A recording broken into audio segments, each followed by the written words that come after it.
ご乗車ありがとうございます。次は朝倉です。The next stop is Nagoya, Japan, baby. It was a 3 or 4 minute walk from Nagoya Central Station to our hotel, but it was only 8:30 in the morning and the Japanese are very strict on timing, which meant we couldn't check in until 3 p.m. on the dot and not a minute sooner. Still, we'd prepared for that. And even though we'd only had about 2 hours fitful sleep in over 24 hours, the cold, fresh, 9 centigrade clean air acted like we were on amphetamines after leaving the highly polluted, on average 36-degree temperatures of Bangkok. So we left our luggage at the hotel and set off for breakfast at the well-known and recommended fish market, only a minute's walk away from the hotel, and one of the reasons for choosing the location we were going to be staying in. So we were really excited to go there and sample some of the inexpensive, yet super fresh and delicious seafood that in Thailand is, well, bloody expensive. The only problem was the market stalls were shuttered up and wouldn't open till 11 a.m, which I thought was very unusual for fish markets that are normally open before daybreak. So we decided to go to the coffee shop next to the hotel and eat there. But on the way back we spotted a sushi restaurant that looked nice, but also didn't open till 11 a.m. And with that we decided we'd just have a cup of tea at the coffee shop and wait till the sushi bar opened. The coffee shop, which we'd probably have ignored if things had gone according to plan, actually turned out to be a welcome haven to while away the time. Well worth the visit.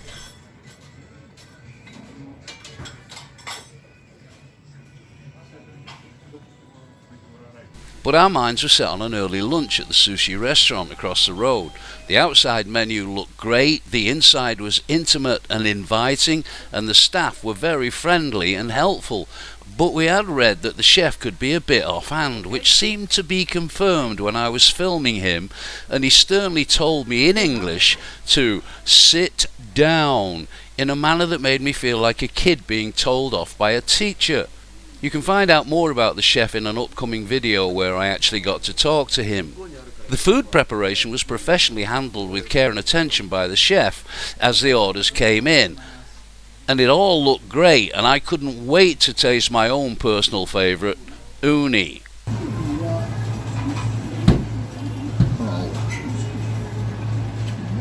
Indescribable. But I am going to try and describe it. Uni is the Japanese name for the edible part of the sea urchin referred to as the egg roe, but it actually comes from the sea urchin's testicles.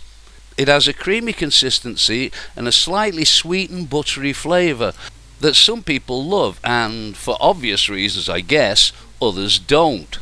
One tip to take note of is fresh uni should have a vibrant orange or yellow colour, a firm texture and a mild scent of the ocean. Avoid any sea urchin that looks dull in colour, mushy, or has a strong fishy smell. And to put it bluntly, tastes like shit. Which is ironic because a smaller variety of uni is called bafun uni, which in English literally translates to horse shit, but not because of its flavour. I can thoroughly recommend this place. It's absolutely wonderful. And the chef was very nice, the staff were great, thoroughly recommended. Definitely we are coming back on Sunday when we come back to Nagoya. And this is nice too, little van selling bento boxes, all good stuff. Our next stop was to visit one of the most popular tourist destinations in the city, so we got a taxi for the 6 or 7 minute drive there with a really fun taxi driver. Okay. Alright. Arigatou gozaimasu. Thank you very much. I'm sorry. Bye bye. Bye-bye. Good. Have a good day. Thank you, and you too. Yeah, thank you. I was particularly interested in visiting the temple due mainly to its connection to the founder of Japan, but before I could take a look at the temple I was distracted by the flocks of pigeons that seemed very comfortable with the surroundings and not at all disturbed by the flocks of tourists encroaching on what they obviously assumed was their patch. These beautiful but wildly misunderstood birds are no more carriers of disease than most undomesticated creatures. They're more intelligent than dogs and very clean. And, as I often say, never assume, always check. And do the research before you judge. These pigeons certainly knew when they were onto a good thing. In fact, I've never seen pigeons so fat in my life. So I wasn't concerned when one of them came to say hello. Say hello.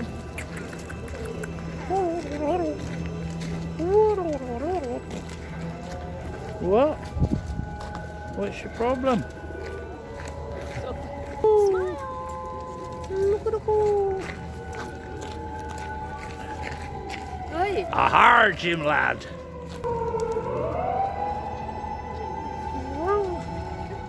Look at the hole. It's not shit my shoulder, has it?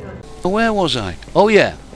Osu Temple was built in 1333 and moved to its current location in 1612 by Tokugawa Ieyasu to prevent from flooding. I was particularly interested in visiting the temple due mainly to its connection to one of the three great unifiers of Japan, Tokugawa Ieyasu. He was the first shogun of the Tokugawa shogunate of Japan. He ruled and brought peace to the country from 1603 till the Meiji Restoration in 1868. The temple was destroyed in World War II and rebuilt in 1970. It's dedicated to Kannon, the Buddhist goddess of mercy and compassion. The main prayer hall contains a wooden statue of Kannon, and the Shinpukuji library beneath the main hall contains ancient Japanese and Chinese texts, including the oldest known copy of the Kojiki, written in 1712 AD, which contains the Japanese creation myth. Now, I've seen a lot of temples in my time, but Osu Kannon is up there with the best. There's just something about it that draws you in. And even with all the tourists, I felt a kind of calm sense of serenity while I was there. Maybe the pigeons helped. I don't know. I would have liked to have stayed there longer, but we only had enough time for one more must-see attraction before we could check into our hotel. And that was the hip, interesting and unusual Osu Kannon shopping arcade, where if you wanted to you could jump down the rabbit hole, visit Alice in Wonderland and buy all kinds of Alice trinkets and other really interesting stuff, including my favourite, the Salvador Dali clocks. You want a clock? I do. If it's just that price, if you want to take it home. There's a lot of things in here I want to take home. I know it's cute, isn't it?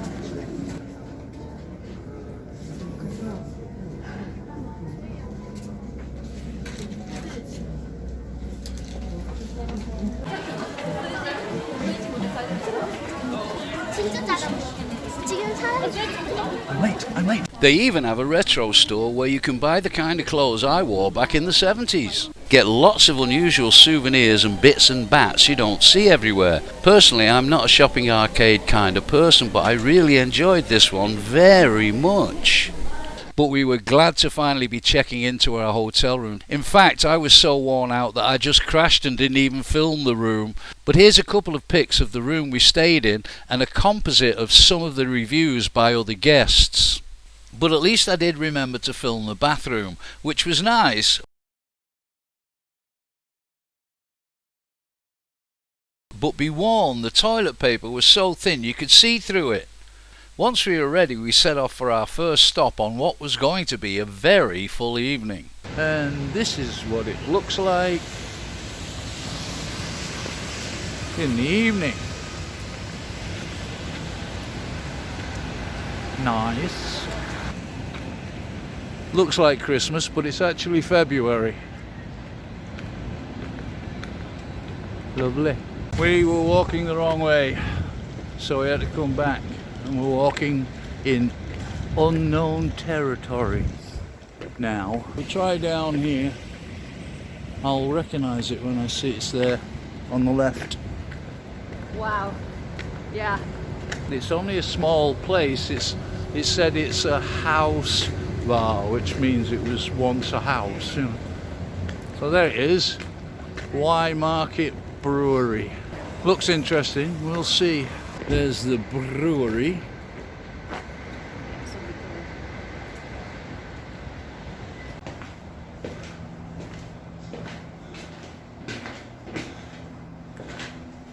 Sounds quiet.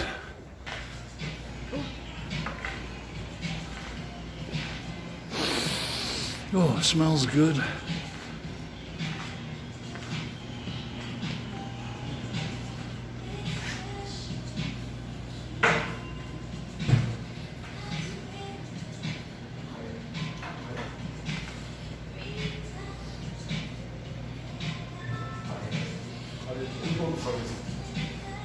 Like that light reflection. Thank you, arigato. So, first impressions, we came here and we ordered some food. That's curry and chips. It's alright, isn't it? Yeah. Powdered curry. They don't make it into a curry, they just give you the curry powder and then, but it actually tastes quite nice. Nice smell as well. Let's see what the beer tastes like. Belgian Strong Stout and Golden Stout. It's got a very interesting taste. It's kind of sweet with a bitter back to it. Interesting and very pleasant. Bitter, sweet. Next dish is 3 kinds of sausage and there's sauerkraut and French mustard. Oh. I've got to admit that we're actually not totally impressed with the place. We like the looks of it and the staff were friendly enough, but the selection of beers were not great. We're going on a pub crawl. How English is that? Next stop, Master's Dream House, Central Station, JR Gate Tower, 13th floor. Duh, duh, duh. In the West, you don't see many places with a 13th floor, and we had a hell of a time finding it. Even when we called the bar, we couldn't get a positive direction. So I was beginning to think it didn't really exist. After all, it was on the 13th floor, and it was called Master's Dream House. So I was beginning to think if we ever did find it, we might never get back to reality again. I got to stop watching so many horror movies. The first one we tried was Master's Malt. Alright, pretty straightforward. Next one, Master's Dream. It doesn't taste much different from the first one. Third one, I couldn't pronounce it, but it was an ale. Must be me, it doesn't taste much different than the first one and the second one. And the last one is Black. That's the best one. For the tasting set and for the 4 small slices of prawn with corn and butter on it, which were actually quite nice. 550 baht. Can't complain, thank you very much. And now, you know, we've had a long day, so it's probably time for us to go to the oyster bar and have something there. Let's have a look. The menu's outside. Wow. Oh, darling. I'm in. Darling, 50% off. And What's that? Is that uni? uni, and look at the size of that fucking mussel. This is looking good.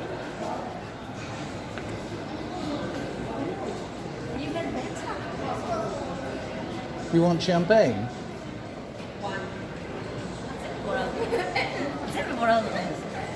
Champagne and oyster. And then look like good oysters to be. Recommended by the chef, Hyugo Ako, 760 baht per oyster.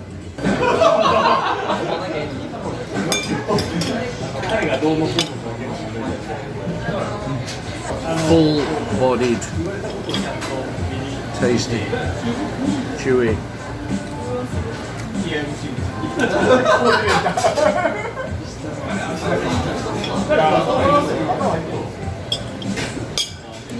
Very fresh.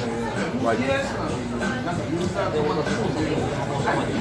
they've just jumped out of the water straight onto your plate and served really quickly.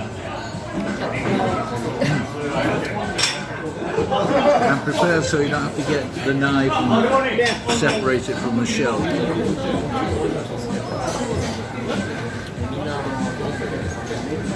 Goes down well with Nika gin. It's called Wilkinson's Nika gin. You hear the word Nika, it's always going to be good. And that, believe it or not, cost us 1,278.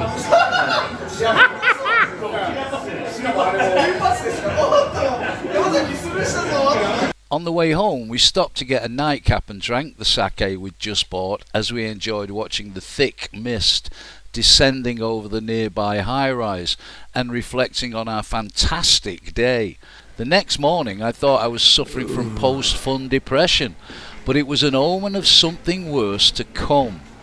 And when my order of eggs Benedict arrived with an almost uncooked egg, my mood didn't improve. So I sent it back and went to check out the buffet, only to find out that the reviews were dead right. The breakfast menu could definitely be improved. So I had a bit of cake and a fruit juice and tried to cheer myself up by thinking of our next stop, the hopefully snow-covered Takayama. And as for Nagoya, well, disregarding breakfast, our first day back in Japan had been a blast. Hope you can join us on the next stop. Till then, take care and thanks for watching.